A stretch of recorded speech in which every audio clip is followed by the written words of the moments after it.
नमस्कार दोस्तों, स्वागत है आपका स्कंद पुराण के माहेश्वर खंड के एक नए अध्याय में। आज हम जानेंगे हिमवान द्वारा कन्यादान, बारात का भोजन और विदाई, शिव महिमा तथा कुमार का जन्म। तो चलिए इस वीडियो को शुरू करते हैं। लोमस जी कहते हैं, तदनंतर ब्रह्मा जी की आज्ञा से हिमवान ने कन्यादान किया। इमाम कन्याम तुम्भ्यमहम ददामि परमेश्वर। भार्यार्थ पतिग्रह शिव। हे परमेश्वर, मैं अपनी यह कन्या आपको धर्मपत्नी बनाने के लिए अर्पित करता हूँ, कृपया स्वीकार करें। यह वाक्य बोलकर उन्होंने अपनी कन्या दे दी। फिर कमल के समान नेत्रों वाले वे दोनों दंपति वेदी के बाहर लाए गए तथा उन पार्वती और परमेश्वर को बाहर की ही वेदी पर बिठाया गया। जब होम का कार्य आरंभ हुआ तब ब्रह्मा जी भगवान शिव के समीप ही ब्रह्मासन पर विराजमान हो गए। हवन पूरा होने पर ब्राह्मण लोग शांति पाठ करने लगे। उस समय उनकी बड़ी शोभा हो रही थी। उच्च स्वर से बोले जाने वाले वेद मंत्रों की ध्वनि से वहाँ की संपूर्ण दिशाएं गूंज उठी। तत्पश्चात देवांगनाओं ने महादेवी जी की आरती उतारी तथा ऋषि पत्नियों ने उनका पूजन किया।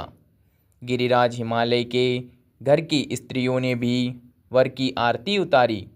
संगीतज्ञों में कुशल गंधर्व आदि ने अपने गीतों से तथा महर्षियों ने स्तुतियों द्वारा भगवान शिव को प्रसन्न किया।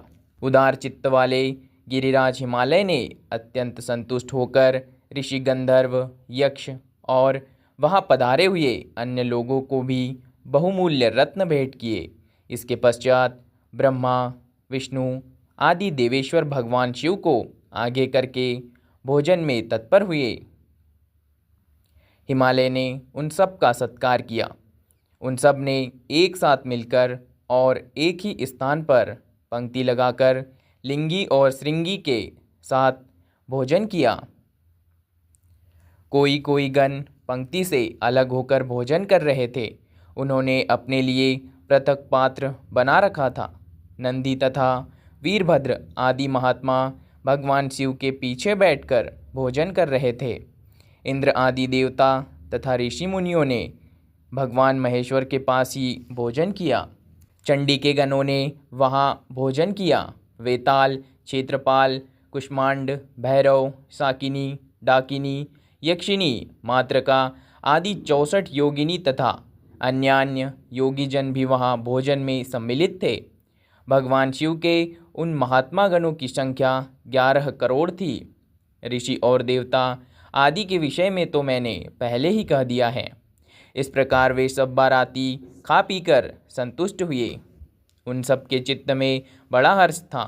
ब्रह्मा आदि सभी देवता विश्राम करने के लिए अपने अपने डेरों पर गए।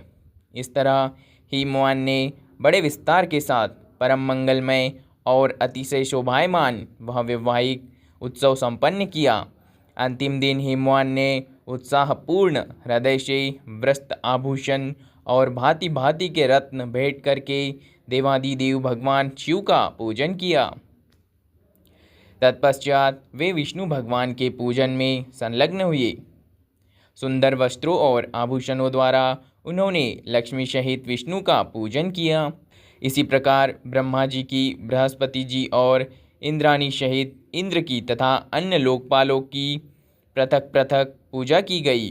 तदनंतर वस्त्राभूषणों तथा नाना प्रकार के रत्नों से भूत, प्रमथ और गुहाक गणों सहित चंडी देवी का भी पूजन किया गया। इनके अतिरिक्त जो भी लोग वहाँ पधारे थे उन सब का हिमवान ने यथावत सत्कार किया। इस प्रकार उस समय हिमवान के द्वारा सब देवता, ऋषि, यक्ष, गंधर्व, किन्नर, सिद्ध, चारण, मनुष्य तथा अप्सरा इन सब का भली भांति सत्कार किया गया। इसके बाद भगवान विष्णु ने भी उसी तरह सब पर्वतों को सत्कार किया। शाहाचल, विंध्याचल, मैनाक, गंधमादन, माल्यवान, मलय, महेंद्र, मंदराचल तथा मेरु इन सब का श्रीहरि ने प्रयत्नपूर्वक पूजन किया। श्वेतकूट, श्वेतगिरी, नीलगिरी, उदयागिरी, श्रृंगाचल, अस्ताचल, मानसाचल, कैलाश तथा लोकालोक पर्वत का पूजन ब्रह्मा जी ने किया। इसी प्रकार सभी श्रेष्ठ पर्वतों की वहाँ पूजा की गई। साथ ही संपूर्ण पर्वतवासियों का भी पूजन किया गया। भगवान विष्णु ने ब्रह्मा जी के साथ सबके स्वागत सत्कार का कार्य समुचित रूप से संपन्न किया। दूसरे दिन बारात लौटी। हिमालय ने अपने बंधुओं के साथ गंधमादन पर्वत तक वर का अनुगमन किया। शिव और पार्वती दोनों महातेजस्वी दंपति हाथी पर आरूढ़ हो शोभा पा रहे थे। ब्रह्मा जी विमान पर और भगवान विष्णु गरुड़ पर बैठे थे। इंद्र ऐरावत पर और कुबेर पुष्पक विमान पर विराज रहे थे। पांचधारी वरुण मक पर तथा यमराज भैंसे पर सवार थे और अग्निदेव बकरे पर चढ़े थे। वायुदेव मृग पर तथा ईशान वृषभ पर आरूढ़ थे। इस प्रकार ये सब लोकपाल और ग्रह अपनी अपनी सेनाओं के साथ वर को घेरे हुए चल रहे थे। प्रथम आदिगण भी वर यात्राओं में सम्मिलित थे, जिनके कन्यादान रूपी महान दान से भगवान शंकर संतुष्ट हुए। वे गिरिराज हिमवान तीनों लोकों में विख्यात हो गए। जिनकी जिह्वा के अग्रभाग पर सदा भगवान शंकर को 2 अक्षरों वाला नाम शिव विराजमान रहता है, वे धन्य हैं, वे महात्मा पुरुष है तथा वे ही कृतकृत्य है। आज भी जिन्होंने शिव इस अविनाशी नाम का उच्चारण किया है, वह निश्चय ही मनुष्य रूप में रुद्र है, इसमें संशय नहीं है। महादेव जी थोड़ा सा बिल्वपत्र पाकर भी सदा संतुष्ट रहते हैं। फूल और जल अर्पण करने से भी प्रसन्न हो जाते हैं। भगवान शिव सदा सबके लिए कल्याण स्वरूप है। ये पत्र पुष्प और जल से ही संतुष्ट हो जाते हैं, इसीलिए सबको इनकी पूजा करनी चाहिए। शिव जी इस जगत में मनुष्यों को महान सौभाग्य प्रदान करने वाले हैं। ये एक है, महान है, ज्योति स्वरूप है तथा अजन्मा परमेश्वर है। महात्मा शिव कार्य और कारण सबके परे है। ये व्यवधान शून्य, निर्गुण, निर्विकार, निर्बाध, निर्विकल्प, निरह, निरंजन, नित्योक्त, निष्काम, निराधार तथा सदैव नित्य मुक्त है। ऐसी महिमा वाले देवादिदेव विश्वबंधु भगवान शिव का सब देवताओं ने पूजन किया।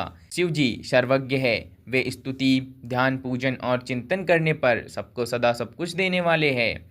महादेव जी की आराधना से ही हिमवान उस समय सबसे श्रेष्ठ, सबसे महान, संपूर्ण सद्गुणों से प्रसिद्ध, सर्वगुण संपन्न महात्मा विश्वेश्वर के लिए भी वंदनीय है तथा समस्त पर्वतों में श्रेष्ठ हो गए हैं। धर्मात्मा हिमालय जब मेना के साथ अपने स्थान को लौटे, तब उन्होंने सब पर्वतों को विदा किया। उधर भगवान विष्णु ने गंधमादन पर्वत के एकांत प्रदेश में अत्यंत सुंदर रूप धारण कर पार्वती देवी के साथ रमन करने का विचार किया। फिर वे महाप्रभु पार्वती के साथ महती रति क्रीड़ा में तत्पर हुए। उन दोनों का वह महान शूरतारंभ उस समय सब लोगों के लिए अनिष्टकारक, अत्यंत अद्भुत तथा प्रलयकारी हुआ। वह महती संभोग लीला आरंभ होने पर भगवान शंकर के दुष्ह वीर्य से समस्त चराचर जगत नष्ट होने लगा। यह देख ब्रह्मा जी तथा अध्यात्म ज्ञान को प्रकाशित करने वाले भगवान विष्णु ने अग्निदेव का स्मरण किया। मन से स्मरण करते ही अग्निदेव बड़ी उतावली के साथ तत्काल वहां आ पहुँचे। फिर उन दोनों की आज्ञा पाकर अग्नि ने केशर के समान कांति वाले हंस का रूप धारण करके शिव जी के भवन में प्रवेश किया। वहां आंगन में पहुंचकर वे बैठ गए और बोले, माँ, हाथ ही मेरा पात्र है, इसमें मुझे भिक्षा दे दो। तब माता पार्वती ने जातवेदा अग्नि को भिक्षा के रूप में वीर्य दे दिया। अग्नि ने हाथ पर भिक्षा लेकर उनकी आंखों के सामने ही उसे खा लिया। यह देख पार्वती जी कुपित हो उठी और अग्नि को शाप देते हुए बोली, अरे ओ भिक्षुक, मेरे शाप से तू शीघ्र ही सर्वभक्षी हो जाएगा तथा शंकर जी के ऐश्वर्य से तुझे सब और बड़ी भारी पीड़ा प्राप्त होंगी।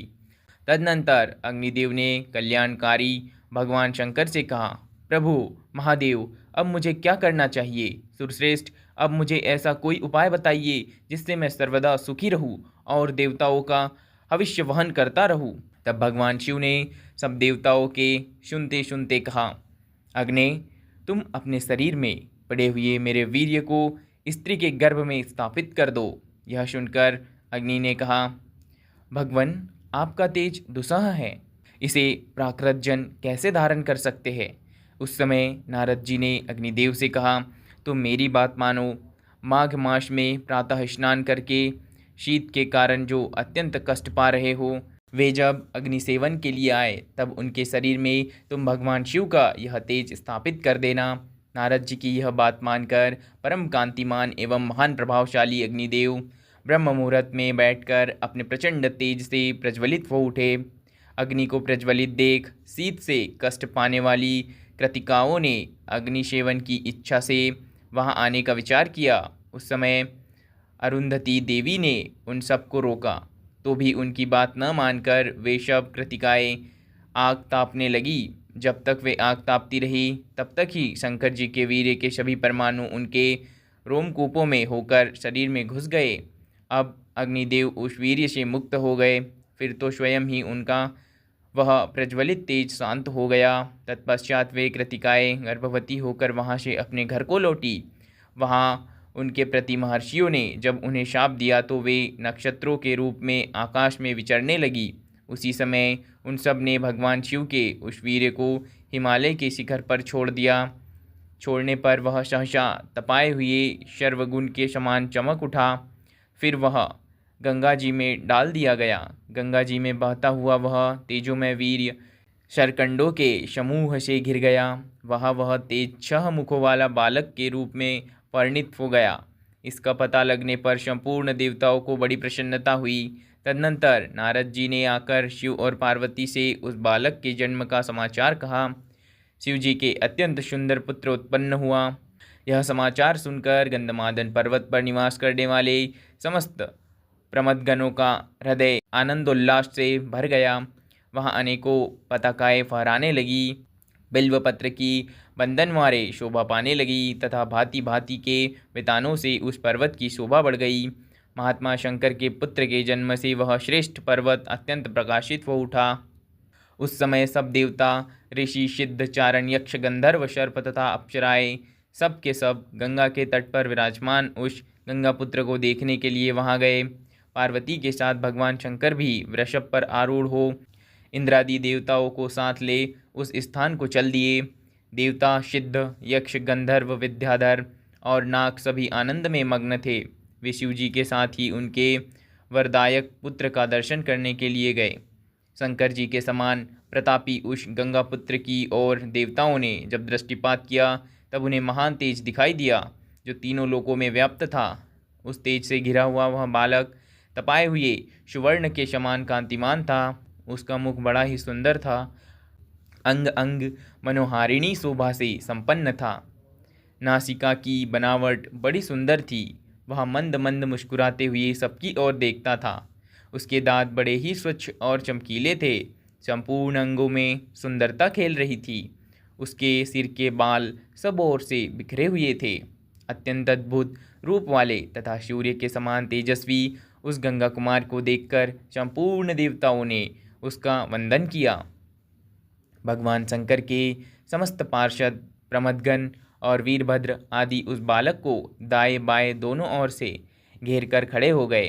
ब्रह्मा, विष्णु तथा देवताओं सहित इंद्र भी उस समय बालक के समीप आए थे। ऋषि, यक्ष और गंधर्व भी बालक को सब ओर से घेर कर पृथ्वी पर दंड की भांति खड़े हो गए। कुछ लोग गर्दन झुकाए खड़े रहे, कुछ लोगों ने मस्तक नमाकर प्रणाम किया तथा दूसरों ने उन्हें अपना अविनाशी स्वामी मानकर नमस्कार किया। इस प्रकार वहाँ एक महान उत्सव छा गया। उसमें विचित्र विचित्र बाजे बजने लगे। उस अभ्युदय काल में ऋषि लोग शांति पाठ करने लगे। इतने में ही गिरजापति भगवान शंकर भी वहाँ आ पहुँचे और पार्वती के साथ शीघ्र ही वृषभ की पीठ से उतरकर अपने पुत्र को देखा। देखते ही पार्वती वात्सल्य प्रेम से मग्न हो गई। उनके स्तनों से दूध बहने लगा। वे बड़े वेग से आगे बढ़ी और कुमार को छाती से लगाकर अपने बहते हुए स्तन का दूध पिलाने लगी। उस समय संपूर्ण देवों और देवांगनाओं ने आनंद मग्न होकर पार्वती जी की आरती उतारी। जय जयकार के महान शब्दों से आकाश मंडल गूंज उठा। ऋषि मुनि वेद मंत्रों का उच्चारण करके, गायकों ने गीत गाकर तथा बजाने वालों ने बाजे बजाकर कुमार का अभिनंदन किया। पुत्रवानों में श्रेष्ठ भगवान शंकर भी उस महातेजस्वी कुमार को अपनी गोद में बिठाकर अत्यंत सुशोभित हुए। दोस्तों, इसी के साथ महेश्वर खंड के इस अध्याय का समापन होता है। बाकी हम मिलेंगे इसी के साथ अगले अध्याय में, अगले वीडियो में। तब तक के लिए धन्यवाद।